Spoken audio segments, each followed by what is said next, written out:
Hi everyone, we're here in Barcelona at the Cocat organization, and now we're gonna have a conversation with Leila and Aline. Yeah, so hi. Hi. First of all, can you talk about your organization? So like what are your daily activities? Okay, in Cocat we are like the coordinators of organizations, non-profit organizations who do work camps in their municipality. Oh, okay.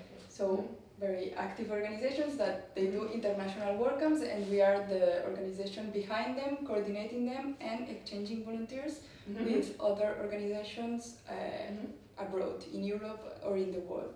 We are part of two international networks of organizations who are in each country. Every organization is from a different country with a different reality, and we all have in common that we organize and host work camps. And also we all send volunteers from our countries to the organizations and the work camps. So here in Cocat we have these two areas. We have the incoming part, which is based on the work camps that are taking place here. Like right now there are, I think, 2 work camps in Catalonia taking place, and we are coordinating all the things which is related with the volunteers who are taking place in the work camps. I don't know if you know what a work camp is, if you need me to explain it. You can explain it. Okay, a work camp is a type of volunteering project that is like short-term volunteering. It's like between 1 week and 3 weeks, and a group of volunteers is at the same time in the project doing something. Like, and it lasts from it's non-flexible dates. Like it starts one day and it ends 2 weeks after, and all the group has to be like for the whole project together and working in whatever is needed in the municipality, and then having leisure time together and getting to know each other. And how can someone apply to go to these work camps? They apply through the organizations that are part of the network. Like they can apply to a work camp in France. A Catalan volunteer can come to us, and in our website they will find all type of projects in France, Germany, in Japan, and it's the way. Yeah, on our website you can look up what themes you're interested in, what countries you're interested in, and then it will give you a whole list of options for different age groups, different interests. So there's something for everyone. Like everyone can find a camp that they would be interested in. Okay, thank you. So this is in the incoming part. We have work camps here, and then outgoing part is a part that we have lots of volunteers, because in Catalonia there is like this culture of scouts and so on. So there are a lot of youth interested in participating in work camps. So there is also like a lot of work with Catalan volunteers going to work camps abroad. Yeah. I'm also a volunteer actually. I am here through the European Solidarity Corps, and I'm working in the outgoing area as well. So managing all the inscriptions and all the volunteers that have questions that are going abroad. So my question is that what do you think, what is the most important European values for like in your country, or like in your organization, or maybe for yourself? So like what do you think, which is the most important? Well, I think they are all very important, obviously, and there's not one that has more importance than the other ones, but I think one that maybe in Cocat we are very focused on is solidarity, because of the work camps between the volunteers, but also with the local community, and always being respectful towards the local community and making sure that the work they are doing is actually useful, and it's not just this type of volunteer tourism where people go for cheap and just take lots of photos, and it's actually about like doing the work and helping the people, and and also this is something about the organization, of course, but every time it's getting more, in my personal opinion. But I think active participation is for me something very important, because maybe as an habitant, like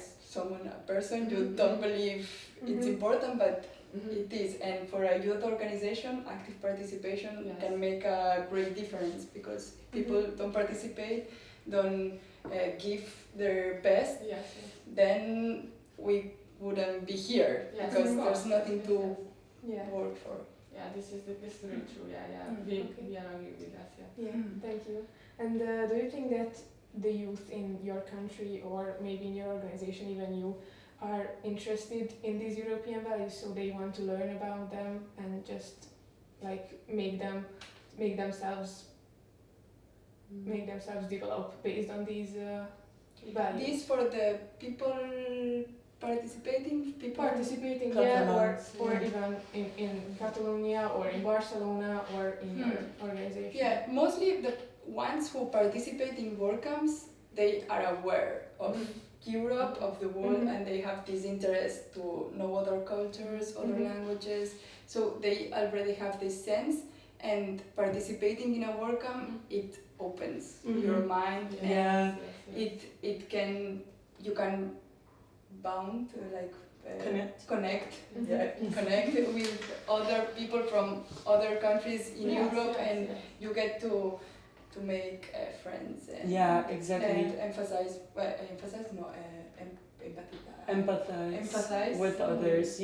I think, I mean, especially if we're talking about youth, like teenagers, I'm thinking about the people we organize the trainings for example. They are very young, they are like 14 to 17 years old. Obviously, most of them are not like very politically active, but I think you can also make a difference in the small things, like being curious and being open towards other people and the world makes a great difference already. So, and I think they do have that mentality. They're all very excited to meet new people, practice English, discover a new place, and that's where it starts, I think.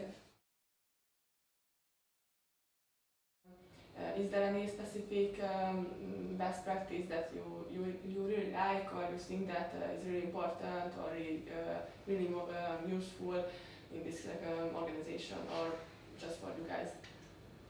Yeah, in the volunteering world, as an organization, I think a good practice, personal opinion, but also it works here. I think that a good practice is to everyone, whoever who volunteers does it for a reason. Yes, it's you don't get money for that, but you are doing it for some reason. So to have it in mind when you organize something, or when you are dealing with volunteers, that they are doing it for free. At least put them on the center, that it's more or less easy for them to get the information, to know where they are going, or all that. Sometimes it's not like this, because sometimes you volunteer and you don't get any information, you get there and it's like, oh, what? But for me, it's a good practice. It's treat the volunteers well, and at least give them information, a training, or that they know what they are doing, and when they are there, when they are in the WordCamp, that they know what are they doing, why is the reason, which is the impact of the thing they are doing, and keep them informed, so that they know their value. Yeah, exactly. And for teenagers, for minors, these trainings are actually mandatory.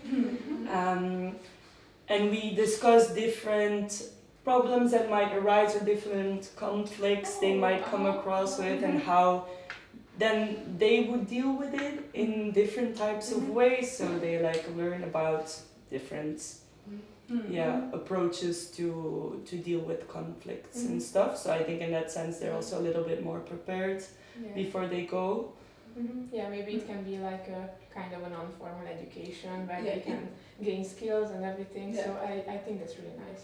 So thank you so much for the conversation, and goodbye. Bye. Bye.